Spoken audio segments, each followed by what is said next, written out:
네, 이제 문화막시즘 개괄 설명에 이어서 프랑크푸르트 학파에 대해서 공부를 해보겠습니다. 프랑크푸르트 학파는 1923년 공상당 멤버들이 독일 프랑크푸르트 대학교에서 사회연구소를 설립하고 그람시의 이론을 전수 발전시켰기 때문에 프랑크푸르트 학파라고 불리게 되었습니다. 이들은 히틀러 시대에 미국으로 도피를 하게 돼요. 그래서 뉴욕의 콜럼비아 대학에 정착을 하게 됩니다. 근데 이들이 주창한 문화막시즘 이론, 즉 그 중에서도 비판 이론이 완전히 전 세계 학계, 즉 미국 학계를 평정을 하게 돼요.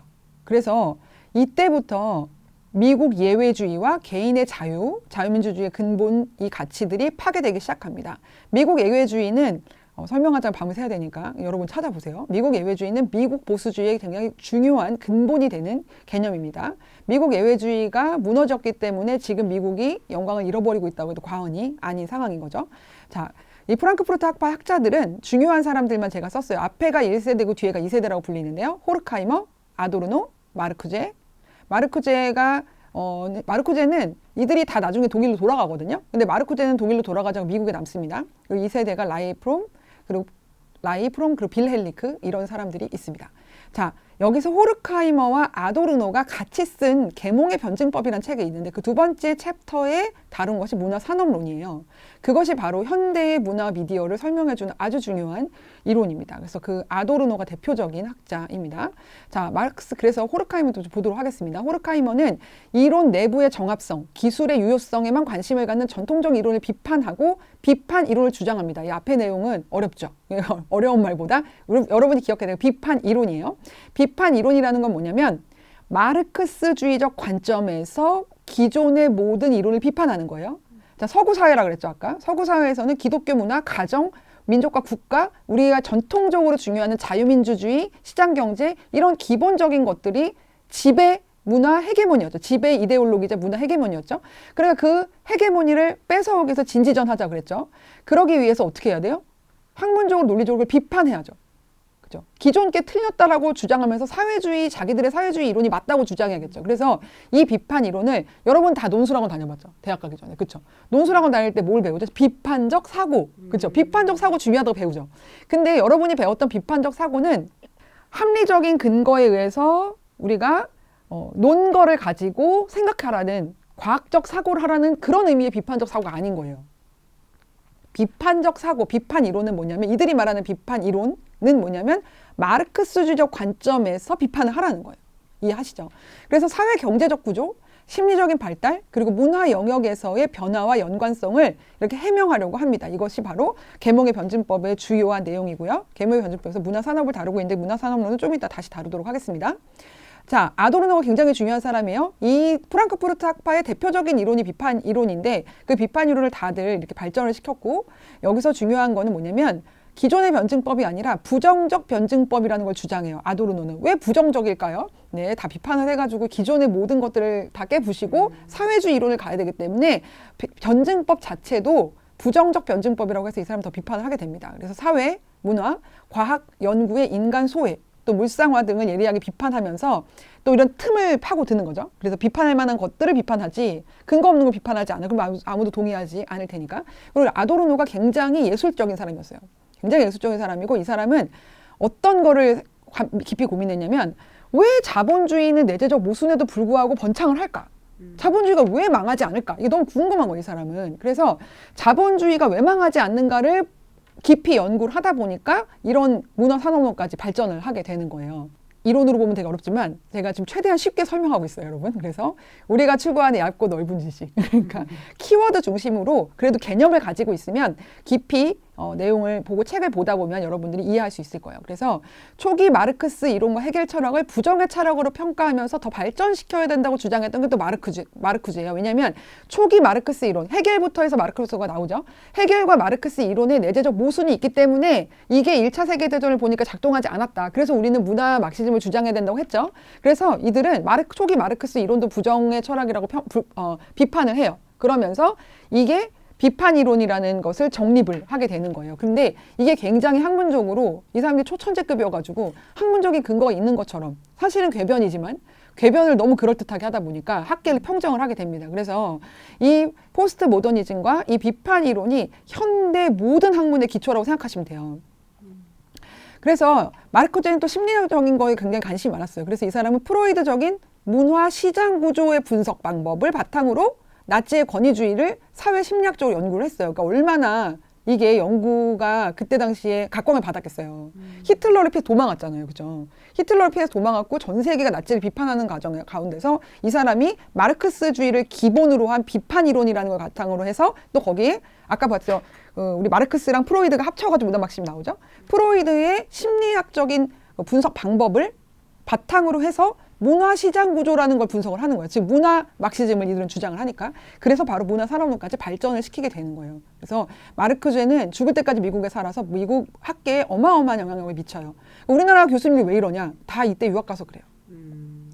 우리나라는 학문이 제대로 발달 안 했기 때문에 우리나라 그 국가 차원에서 엘리트들을 뽑아가지고 미국 유학을 보냈어요. 근데 불행하게도 그 시기에 학계를 평정했던 건 바로 사회주의자였던 거예요. 이해하시죠? 그분들이 지금 학계의 원로들인 거예요. 예. 그래서 우리나라, 여러분들은 곱게 나라에 태어나가지고 대학을 갔을 뿐인데 대학에서 배우는 모든 학문들이 다 이런 거다 보니까 나도 모르게 그런 부정적인 철학들이 머릿속에 사고 구조로 세팅이 되는 거예요. 그러니까 당연히 이렇게 사회가 갈 수밖에 없는 그런 사회죠.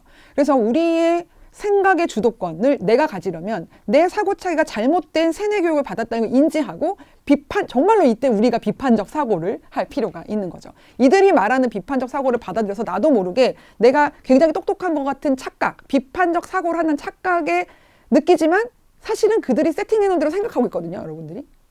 이해하시죠? 그 나의 사고 체계 자체를 비판하는 거는 굉장히 고도의 훈련이 필요한 일이거든요. 근데 그런 것들을 혼자 하긴 힘들지만 우리 전국청년연합 바로소다 계속해서 아카데미를 하고 월요 정기 모임 때 특강 여러 가지 토의 여러분들을 훈련하기 위해 많은 것들을 준비하고 있어요. 그래서 우리가 함께 하다 보면은 내 생각만 이런 게 아니구나. 친구들 생각도 듣고 이렇게 하다 보면은 자연히 이게 나아지게 될 줄을 믿습니다. 그러나 우리가 복잡하지만 그래도 이론은 정립을 하고 가야 될 필요가 있어요. 그래서 지금 저희가 이런 것들을 준비하는 거예요.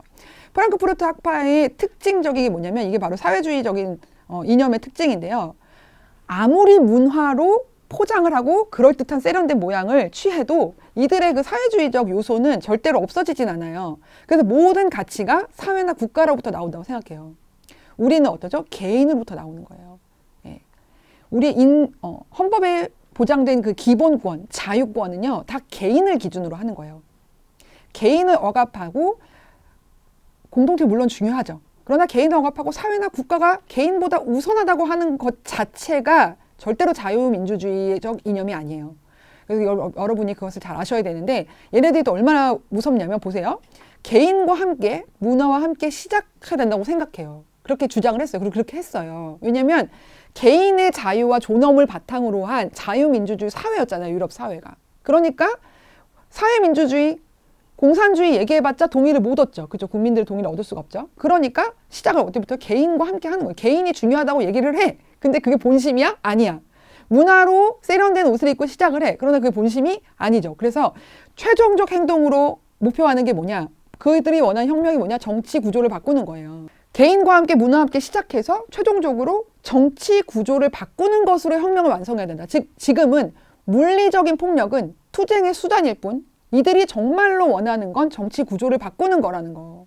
그래서 지금 이 시대의 전쟁은 문화전쟁, 법과 제도의 전쟁, 권력을 잡는, 즉 선거가 전쟁인 상황인 거예요. 그래서 제가 지금 우리나라의 상황뿐 아니라 전 세계가 다 마찬가지인데 지금 우리나라 상황은 특히 사상전, 가치관의 전쟁, 내전 중이라고 말씀드리는 거예요. 우리 자유민주주의 진영에서 이것을 전쟁으로 인식하지 못했어요. 이것이 사상전인데 사상전이라는 인식조차 없었어요. 그럼 어떻게 이기겠습니까? 이 싸움이 겉으로 어떤 이슈로 어떤 전쟁의 형태로 드러나더라도 어떤 갈등으로 보이더라도 이 본질이 사상전이라는 걸 절대 잊으시면 안 돼요. 우리가 올바른 사상적 가치관을 정립하지 않은 상태에선 절대로 분별할 수 없고 저들의 선전선동, 전략 전술에 세뇌되고 놀아날 수밖에 없어요. 절대로 이길 수가 없죠. 자, 그래서 마르크스 혁명이 성공할 수 있는 유일한 길은 바로 자본주의를 무너뜨려야 되고 그러기 위해서는 유럽에서는 또 서구 사회에서는 기독교를 먼저 붕괴시켜야 된다고 본 거예요. 여기서 말하는 기독교는 계속 말씀드린 종교, 기독교 종교를 말하는 게 아니고 기독교 천주교를 다 포함한 유럽의 전통을 얘기하는 겁니다. 되게 중요한 거죠. 자, 정치적인 의미의 집단주의란 사람들이 함께 행동하도록 강제력을 사용하는 거라고 주장했어요. 그래서 이들은 이번에 우리가 지난 5년 동안 많이 느꼈죠. 예, 강제력을 사용하죠. 네. 그것은 결국은 개인의 자유를 억압하고 표현의 자유를 침해하는 것으로 나타납니다. 자, 그리고 사회 제도의 권위의 붕괴, 가정을 해체시키고 민족주의를 파괴하고 정신적인 모든 올바른 전통들을 파괴해요. 그리고 광범위한 성애화, 성애화라는 거는 음란화한다는 거예요. 의무와 희생 정신에 대한 폄훼를 해요. 그래 경찰, 군인 다 무시하잖아요. 그죠? 예. 존경받아 마땅하고 사회적 보상이 있어야 마땅한, 사실 이런 분들의 의무하고 국가와 사회를 위해서 헌신한 분들에 대해서는 그 의무와 희생 정신에 대해서는 물리적 보상도 중요하지만 국민들의 인식을 통한 비물리적인 보상이 굉장히 중요한 거예요. 미국 사회에 미국 예를 들면은 제가 어렸을 때 미국의 공항에서 정말 충격받았던 게 있었거든요. 뭐냐면 일단의 군인이 들어오는데 모든 공항에 있던 사람이 다 박수를 치는 거예요. 내가 그거 보는데 내가 남의 나라 사람인데 눈물이 나더라고요. 그럼 우리는 6.25를 겪었잖아요. 근데 우리가 언제 군인들에게 그렇게 경의를 표합니까? 네. 그리고 우리나라 청년들은 전부 군대를 가잖아요. 의무적으로. 그렇죠? 가장 빛나는 청춘의 시기를 군대를 가는데, 근데 그런 것들에 대한 보상은 전혀 없고, 그러면 물리적 보상, 군 가산점 이런 게 없어졌다 하면은 그러면 심리적 보상은 돼야죠. 인정해줘야죠. 그죠? 그래야 희생하고 싶지 않겠어요? 박수라도 쳐줘야 되는 거 아니겠어요? 그죠? 근데 그런 것들을 막는 게 바로 사회주의 이념에서 비롯됐다라는 걸 아셔야 돼요, 여러분. 옛날에 이러지 않았어요, 정말로. 사회적 환경의 희생자로서 범죄자들에 대한, 이게 무슨 말이냐면, 아, 이 사람은 어렸을 때부터 우울증이었어. 엄마한테 핍박을 받았어. 막 이래가지고 얘는 지금 이런 죄를 지을 수밖에 없어. 이렇게 범죄자들에 대한 이해도를 높여 용서해주자. 막 이런 분위기? 그래서 얘네들은 정상적이고 안전한 사회를 막고 파괴하는 모든 걸 하는 거예요. 그래서 사회적 환경의 희생자로서 범죄자를 이해하도록 그렇게 판례까지 만들어 왔어요. 무서운 놈들이에요, 진짜. 또 과학기술에 대한 적대성. 네, 원전 막 없애고. 그죠? 이제 와서 또 원전 다시 한대. 뭐 하지 않은 거예요? 그죠? 그럼 그동안 지금 우리는 뭐 한 거지? 그죠? 자, 이런 현재 대부분의 문제의 원인을 제공하는 건 뭐다? 마르크스주의라는 거예요. 문화 막심. 이건 사상이라는 거예요. 여러분, 우리가 지난 5년 동안 몸소 겪었듯이 왜 청년들이 깨어났어요? 저는 사실 우리 청년들이 신인류라고 생각하거든요. 부모는 586이야. 선생님은 전교조야. 근데 애들이 스스로 깨어나가지고 진실을 찾아가지고 그죠? 이 정치 세력화를 한 거예요. 이거는 역사에 없던 일이에요. 그거는 아주 저는 어떤 게 원인이라고 생각하냐면 얘들이 영어를 잘해. 그래서 옛날에는 정보가 통제됐는데 이제는 온라인 시대고 또 지금은 다 영어 유치원 세대이기 때문에 영어로 외국의 그런 신문이나 정보를 보는 게 그렇게 어렵지가 않은 거예요. 그러니까 얘네들이 찾아가지고 그 진리가 뭔지 끝까지 파고드는 거예요. 그래서 저는 이제 희망이 있다라고 생각하는 게, 그래서 이 청년 사역을 시작했고, 이 청년 사역에 제 사명감을 가지고 진짜 갈아 넣어 불태우고 있는데요.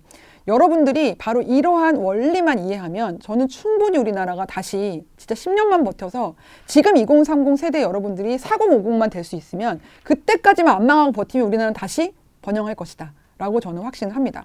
그래서 어렵지만 이론을 보셔야 돼요. 자, 비판 이론 정리할게요. 비판 이론은 뭐다?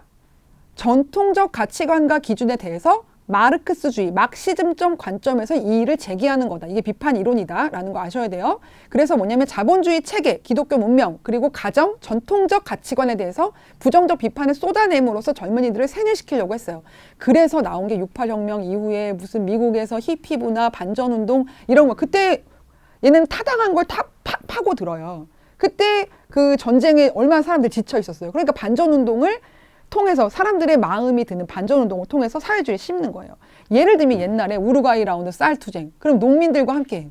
농민들은 지금 쌀 어떻게 해? 그러면 그런 것들. 대학교 때 뭐 해요? 등록금 투쟁하죠. 등록금 오르는 거 좋아하는 대학생이 어디 있어요? 그죠? 등록금 투쟁하면 최대한 많은 학우들이 나올 거 아닙니까? 그러면 또 접촉점을 만들어가지고 친해진 다음에 사회주의 이념을 가르치는 거예요. 자, 이런 식으로 자, 어떠한 이슈를 타고 어떠한 형태의 정책적 대립이나 법적 투쟁이나 어떠한 형태의 갈등이 있다 할지라도 그 바탕에는 사회주의적 이념이 문화 막시즘이 있다는 걸 아셔야 돼요. 근데 이들이 좋은 말은 다 갖다 써요. 인권, 평등, 나눔, 정의 이런 말들을 강조하지만 실제로 그들의 내부에서 원하는 거는 문화혁명을 통해서 자유민주주의를 무너뜨리고 전통적 가치구조를 해체하고 이 사회를 전복하려는 걸 목적으로 한다는 걸 알아야 돼요. 이런 이론을 알면 그런 용어를 아무리 쓰더라도 걔네들 주장하는 걸 면밀히 살펴보면 우리가 절대로 선동당하지 않고 분별할 수 있습니다. 자, 이런 걸 바탕으로 해서 문화산업을 하는데 문화산업론은 아도르노와 호르카임의 공적 계몽의 변증법에서 다룬 거예요. 근데 여기서 정말 중요한 게 뭐냐면 이들은 문화산업을 대중을 기만하는 거라고 아예 정의하고 있어요. 그러니까 문화를 향유하면 지금 문화 권력을 장악한 이 사회주의자들이 장악한 이 문화를 좋아하고 향유하다 보면 자연히 어떻게 된다? 세뇌가 되게 되어 있고 사회주의적 이념을 받아들이게 되어 있다는 거예요. 그래서 대중을 기만하는 거라고 얘기를 하는 거예요. 왜? 처음부터 우리 사회주의 얘기하는 거라고 말하지 않잖아요. 인권, 평등, 정의, 공정 이런 얘기 하잖아요.